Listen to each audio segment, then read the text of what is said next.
Hello guys, welcome back to our channel Deeps lifestyle. நான் தீபிகா. இன்றைக்கி என்ன வீடியோ பார்க்க போகிறோம் அப்படின்னா, மீல் மேக்கர் பிரியாணி ரெசிபி தான் நான் உங்களுக்கு காமிக்க போகிறேன். ஸோ வீடியோக்குள்ளே போகிறதுக்கு முன்னாடி நீங்கள் இப்போ தான் நம்ம சேனல் ஃபஸ்ட் டைம் வந்திருக்கீங்க அப்படின்னா மறக்காமல் நம்ம சேனல் சப்ஸ்கிரைப் பண்ணி வச்சுக்கோங்க. இப்போ வாங்க வீடியோக்குள்ளே போகலாம்.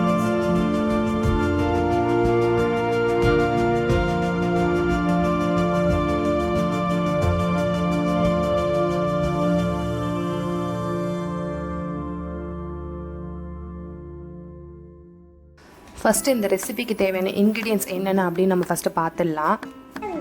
வெங்காயம், தக்காளி, ஜிஞ்சர் கார்லிக் பேஸ்ட், தயிர், சோயா, அவ்வளோதான். வேறு எதுவுமே தேவையில்லை. இதை வச்சு நம்ம எப்படி பிரியாணி பண்ண போகிறோம் பார்க்கலாம் வாங்க.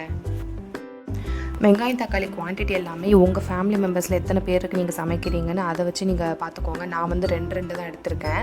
ஃபஸ்ட்டு வந்து குக்கர் வச்சுக்கோங்க. நெக்ஸ்ட் அதில் பாதி ஆயில் பாதி நெய் அந்த மாதிரி ஊற்றிக்கோங்க.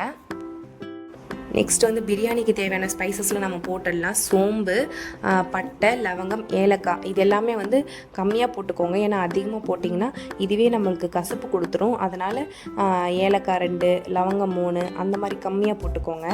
இது நல்லா வதங்கின பிறகு நம்ம வந்து ஆனியன்ஸ், அது கருவேப்பிலை அதெல்லாம் போட்டு வதக்கிக்கலாம். ஆனியன்ஸ் போட்டு வதக்கிறோமா, அந்த வெங்காயம் வந்து நல்லா வந்து கண்ணாடி பதம் வர வரைக்கும் நம்ம வந்து வதக்கி எடுத்துக்கணும்.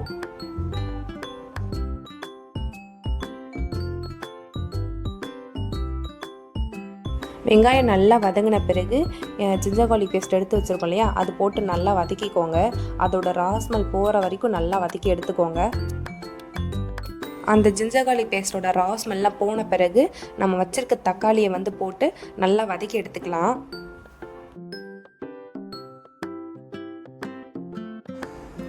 நெக்ஸ்ட் நான் என்னென்ன மசாலா போடணும்னு நான் சொல்கிறேன். மஞ்சத்தூள், உப்பு, பிரியாணி மசாலா உங்களுக்கு வேணாம் அப்படின்னா நீங்கள் வந்து குழம்பு மிளகாய் தூள் கூட போட்டுக்கலாம். நெக்ஸ்ட் வந்து தனி மிளகாய் தூள் இதெல்லாம் போட்டு நல்லா மிக்ஸ் பண்ணி அது வந்து நல்லா வதக்கிக்கோங்க. அந்த மசாலாவோட ராஸ்மெல்லாம் போகிற அளவுக்கு நல்லா வதக்கி எடுத்துக்கோங்க எல்லாத்தையும் சேர்த்து. நெக்ஸ்ட் வந்து நம்ம கேர்டு தான் ஆட் பண்ண போகிறோம்.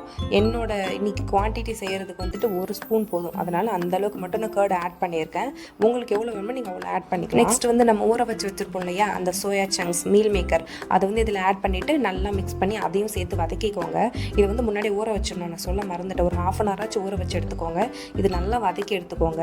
நெக்ஸ்ட்டு நம்ம எடுத்து வச்சுருந்தோம் அந்த கொத்தமல்லி அதையும் போட்டு நல்லா மிக்ஸ் பண்ணி எடுத்துக்கோங்க. அடுத்து அந்த மீல் மேக்கர் அந்த மசாலாலாம் ஒன்றா சேர்ந்து நல்லா மிக்ஸ் ஆகிற அளவுக்கு நல்லா வதக்கி எடுத்துக்கோங்க. இது முன்னாடியே போட்டு நல்லா வதக்கணும்லாம் கிடையாது, இது சீக்கிரமாக குக் ஆயிரும்.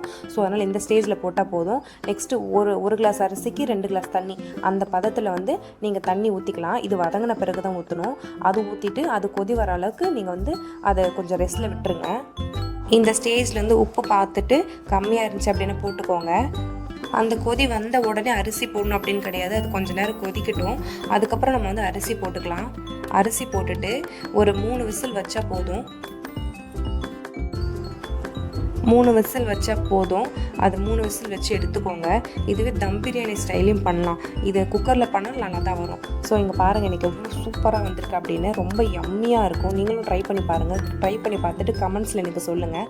இந்த மாதிரி ரெசிபி வீடியோ நீங்கள் நிறைய பார்க்கணும் அப்படின்னா மறக்காமல் நம்ம சேனல் சப்ஸ்கிரைப் பண்ணி வச்சுக்கோங்க. பாய்.